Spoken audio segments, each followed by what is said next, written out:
July 2nd, 1943, Castelvetrano Airfield, Sicily.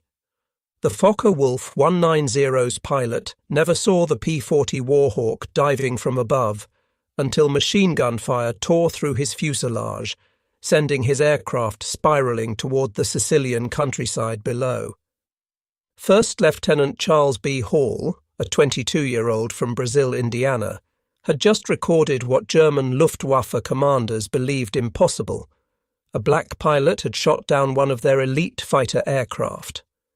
The swastika painted on Hall's P-40L Warhawk that afternoon would become the first of 112 enemy aircraft destroyed by the men the Germans would reportedly come to call Schwarze Vogelmenschen, the Black Birdmen. In Nazi Germany, racial doctrine classified black people as Untermensch, subhuman, incapable of mastering complex machinery or demonstrating courage in combat. The Nuremberg laws had forbidden marriages between Germans and people of African descent.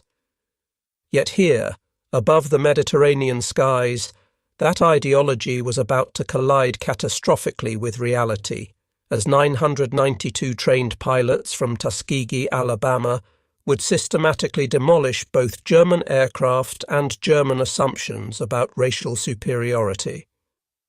What the Luftwaffe pilots didn't know as they climbed to intercept American bombers in 1943 was that they were about to face some of the most rigorously trained, highly motivated fighter pilots in the entire United States Army Air Forces, men who had overcome obstacles their white counterparts never faced, who had trained harder and longer than standard pilots, and who carried into battle not just the weight of national duty, but the burden of proving an entire race's capability. The mathematics of aerial combat would soon be written in the skies over Europe. 15,000 combat sorties, 1,578 missions, 112 aerial victories, and a bomber escort loss rate significantly lower than white fighter groups. Statistics that would force even the most fanatical Nazi ideologues to confront the bankruptcy of their racial theories. The journey toward that first aerial victory began not in combat, but in the hostile environment of American segregation. In 1925, the U.S. Army War College had published a report titled Employment of Negro Manpower in War that concluded, "Compared to the white man, he is admittedly of inferior mentality. He is inherently weak in character." This official military assessment claimed that black soldiers lacked the intelligence for technical roles and the courage for combat leadership. Yet even as military leaders clung to these prejudices, a small group of black Americans was already proving them wrong. Eugene Bullard had flown for France in World War I because America wouldn't let him serve. Bessie Coleman had earned her pilot's license in France in 1921, when no American flight school would accept her. By the 1930s, the Coffee School of Aeronautics in Chicago had trained dozens of black civilian pilots, demonstrating that flying skill knew no racial boundaries. The pressure for change intensified as war clouds gathered over Europe. Civil rights leaders like Walter White of the NAACP, Labour leader A. Philip Randolph, and Judge William H. Hastie lobbied relentlessly for black inclusion in military aviation.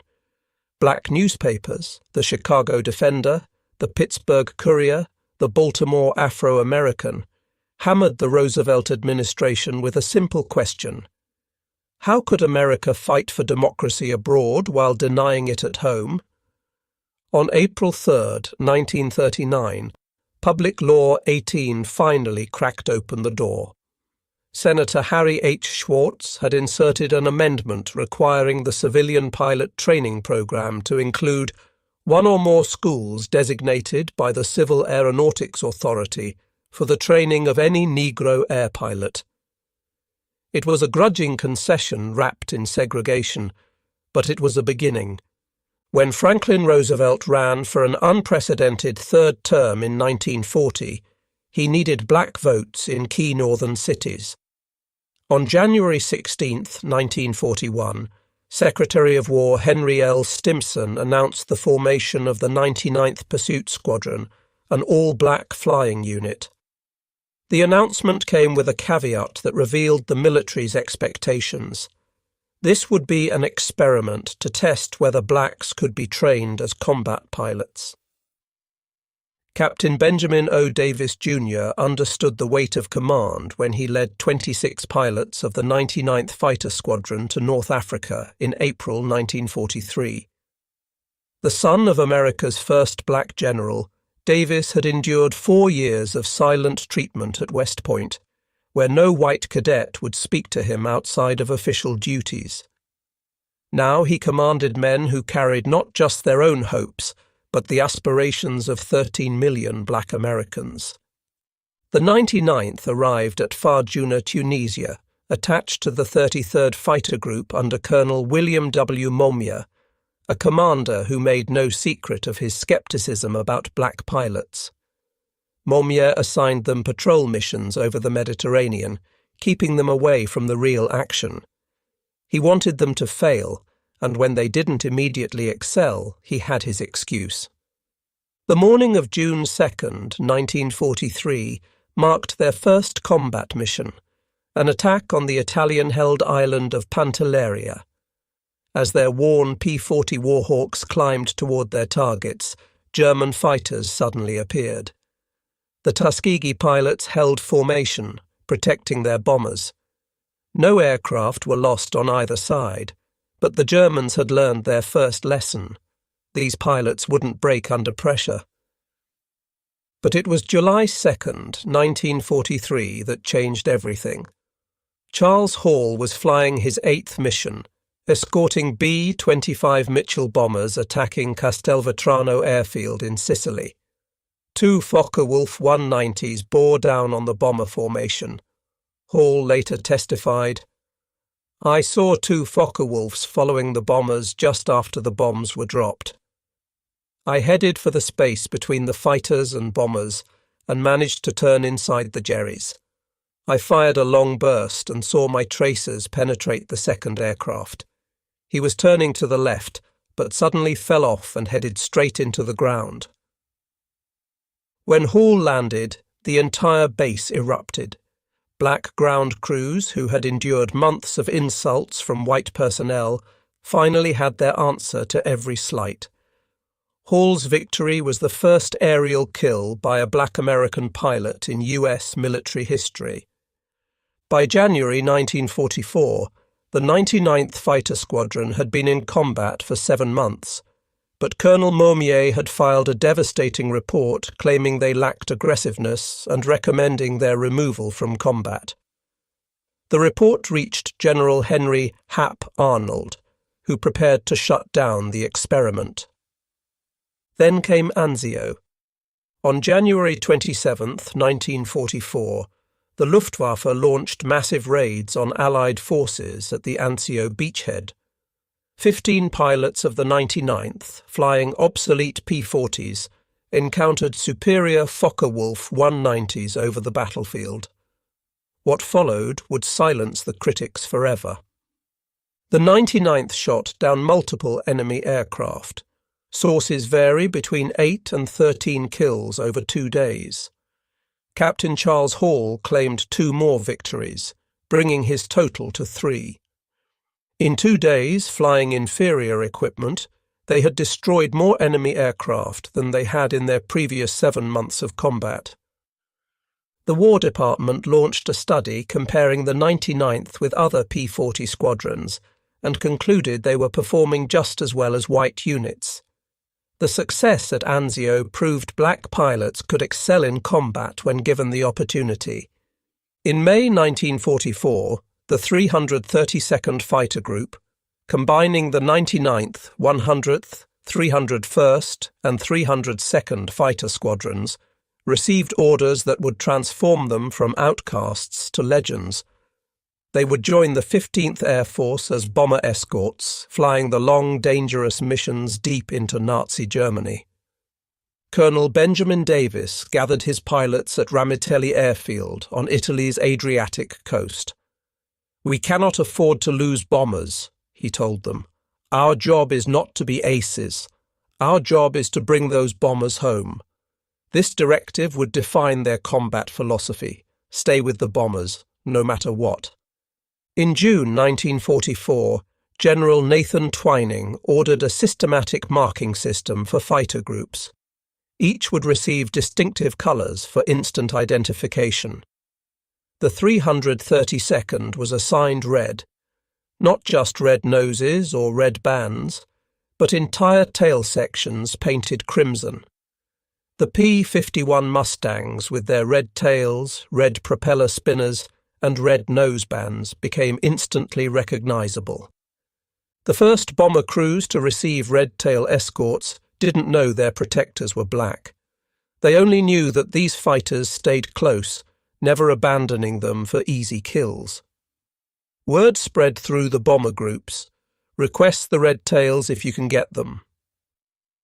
July 18, 1944, would test the red tails like never before. Colonel Davis led 66 Mustangs to rendezvous with bombers targeting the Luftwaffe base at Memmingen, Germany. The bombers were late. Davis made a crucial decision: orbit in enemy territory rather than return to base. When the bombers finally appeared, so did the Luftwaffe, approximately 100 German fighters attacking from multiple directions. The Germans had learned that overwhelming numbers might break the red tail's protective screen. Despite fierce defence by the 332nd, who claimed 11 to 12 victories, 15 B-17 fell to enemy fighters in 20 minutes of savage combat. The 332nd lost 3 pilots: Lieutenants Robert Hutton, Wellington Irving, and Alfred Brown. Critics claimed the high bomber losses proved black pilots couldn't handle major battles. But operational analysis revealed the truth. The 332nd had arrived at an impossible situation with massive German forces already engaging the bombers. They had prevented complete disaster. By March 1945, the Luftwaffe's conventional fighters could barely challenge Allied air supremacy. But Germany had one last card: the Messerschmitt Me 262, the world's first operational jet fighter. With a top speed of 540 miles per hour, it could outrun any propeller-driven aircraft. On March 24, 1945, the 332nd Fighter Group received its most challenging assignment: escort bombers 1,600 miles round trip to Berlin to attack the Daimler-Benz tank factory. Intelligence warned that Me-262s from Jagdgeschwader 7 would defend the target. Colonel Davis led 43 P-51 Mustangs into the heart of the Reich. As they approached Berlin, Me-262s appeared, the largest jet fighter force ever assembled for a single interception. Lieutenant Roscoe Brown had studied the jets' weaknesses. "We knew the German jets were faster than we were. Instead of going directly after them, we went away from them and then turned into their blind spots," he explained. Brown shot down one Me-262, reporting, "I pulled up at him in a 15-degree climb and fired 3 long bursts from 2,000 feet at 8 o'clock to him.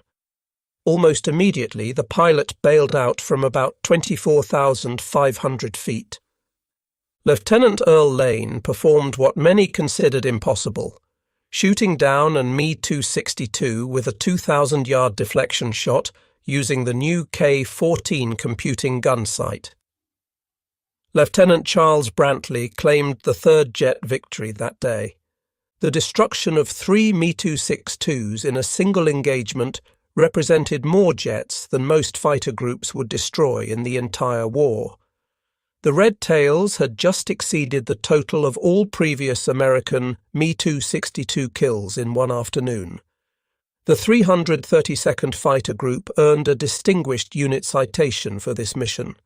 Not all encounters between Tuskegee Airmen and Germans ended in victory.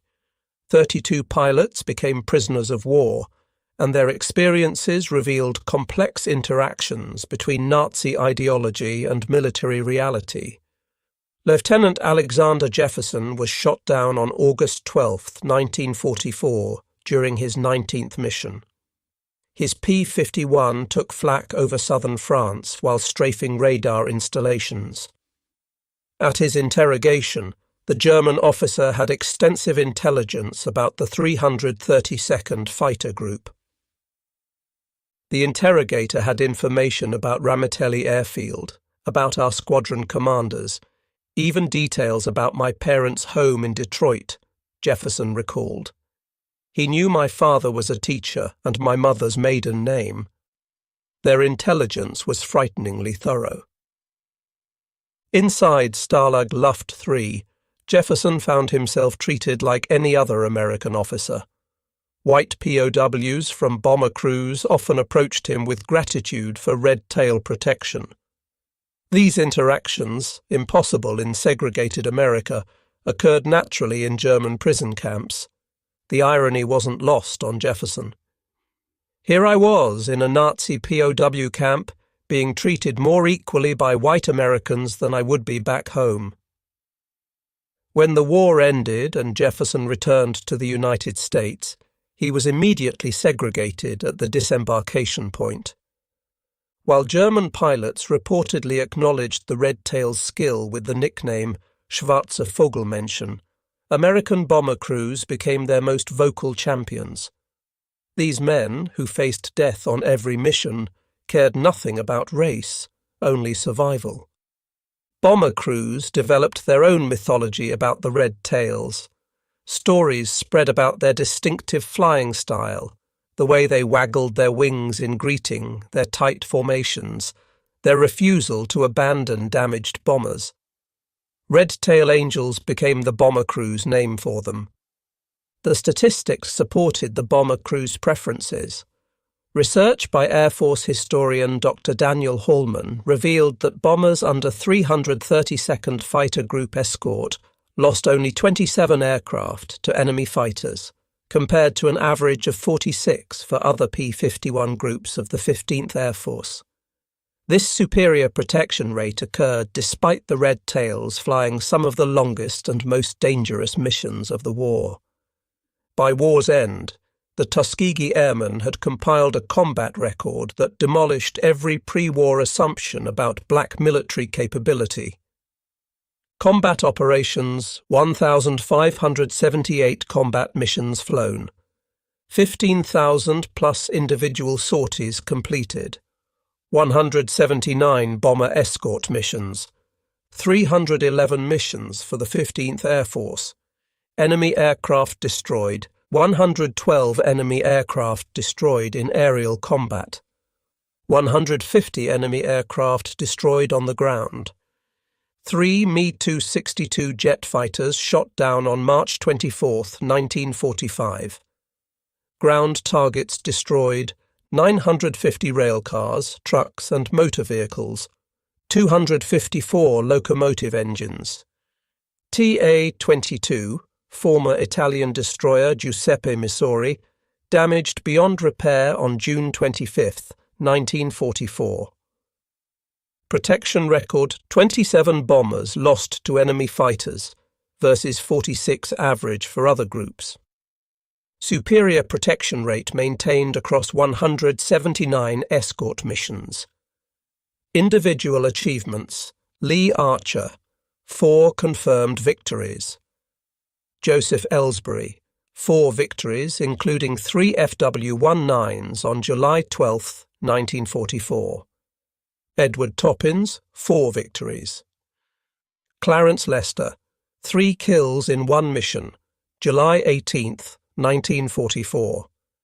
Decorations earned: 96 Distinguished Flying Crosses, 332nd Fighter Group pilots, 744 Air Medals, 14 Bronze Stars, 8 Purple Hearts, 3 Distinguished Unit Citations for the 99th Fighter Squadron, 1 Distinguished Unit Citation for the 332nd Fighter Group. Human cost: 66 pilots killed in action, 32 pilots captured as prisoners of war, 84 killed in training and non-combat missions. The transformation from mockery to respect wasn't just about courage. It reflected superior American training methods and technological advantages the Red Tails wielded with precision. At Tuskegee, pilots flew more hours than their white counterparts, 300 compared to 200 for white pilots. They practiced formation flying obsessively, knowing that in combat, discipline would be their edge. The washout rate at Tuskegee was 60% compared to 40% for white cadets. Only the very best survived the program, creating what Colonel Noel Parrish, Tuskegee's commander, called a super-selected group. The progression through aircraft types told its own story. The 99th began with hand-me-down P-40 Warhawks, already obsolete when they arrived in North Africa. These liquid-cooled Allison engine fighters were inferior to German Bf-19s and FW-19s in almost every performance metric. Yet the Tuskegee pilots used the P-40's superior turning ability and rugged construction to hold their own. The arrival of P-51 Mustangs in July 1944 transformed the Red Tails into equals of any fighter unit in the war. The North American P-51D Mustang represented American industrial perfection. Its Packard-built Merlin engine gave it a top speed of 437 miles per hour. Its 6.50 caliber machine guns could destroy any aircraft. Most importantly, its range, over 1,600 miles with drop tanks, allowed it to escort bombers anywhere in the Reich. Behind every pilot who shot down a German aircraft stood dozens of support personnel, mechanics, armourers, crew chiefs, who kept the Red Tails flying. Of the approximately 16,000 Tuskegee Airmen who served, fewer than 1,000 were pilots. The rest were the unsung heroes who made victory possible. The ground crews worked miracles with limited resources. Ramitelli Airfield in Italy was primitive compared to other American bases. Spare parts were scarce, with the 332nd often last in line for supplies. Yet their aircraft availability rate, the percentage of planes ready for combat, equaled or exceeded that of white units. These ground crews also faced combat. German raids on Ramitelli were rare but deadly. On March 24, 1944, a German bombing raid killed several support personnel. The men continued working through the attack, pulling aircraft away from burning fuel dumps. The strategic bombing campaign over Europe provided the ultimate testing ground for the Tuskegee Airmen. Each B-17 Flying Fortress cost $238,000 and carried 10 highly trained crew members. The loss of a single bomber represented a strategic setback that rippled through the entire war effort. This is why bomber protection mattered more than aerial victories. Colonel Davis understood this when he ordered his pilots to resist the temptation to chase German fighters. "Anyone can shoot down a fighter if they abandon their post," he said. "It takes discipline to stay with the bombers when the enemy is running." The Red Tails' escort tactics evolved through experience. They developed a three-layer defense: close escort weaving directly above the bombers, medium escort positioned to intercept incoming fighters, and high escort watching for diving attacks. This system required precise coordination and absolute discipline. The Tuskegee Airmen fought two wars simultaneously, against fascism abroad and racism at home.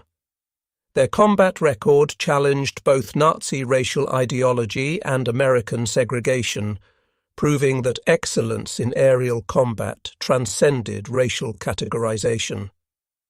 While the Tuskegee Airmen fought Germans abroad, they battled prejudice at home.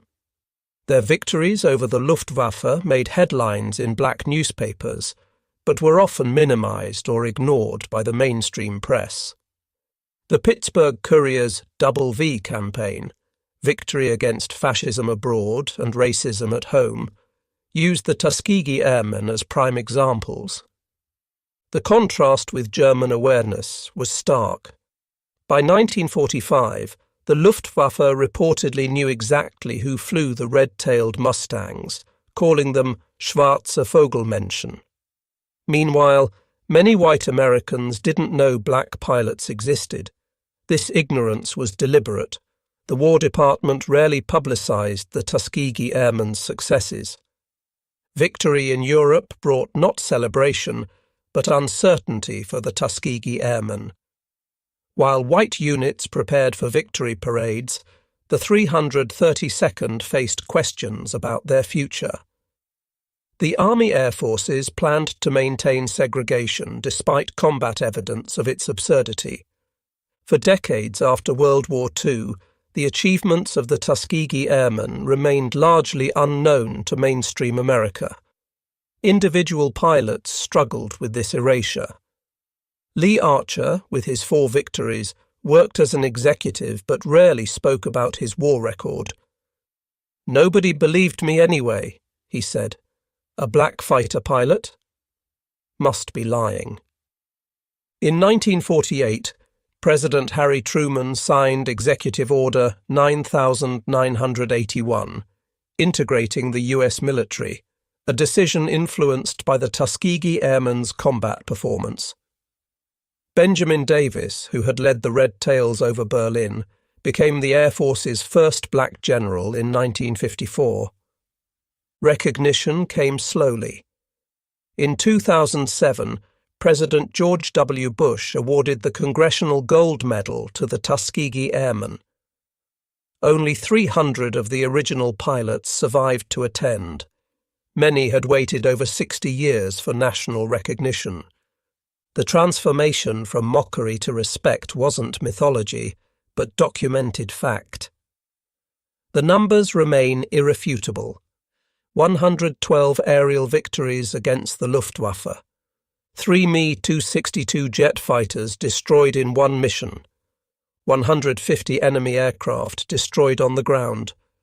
27 bombers lost versus 46 average for other groups. 96 Distinguished Flying Crosses earned by 332nd Fighter Group pilots. The reportedly nicknamed Schwarze Vogelmenschen proved that prejudice crumbles when confronted with undeniable capability. Every German fighter destroyed, every bomber protected, every mission completed added evidence to an irrefutable case. The colour of a pilot's skin had nothing to do with his ability to fly and fight. Roscoe Brown, who shot down a German jet over Berlin, summarised their achievement. "We didn't just fight the Germans.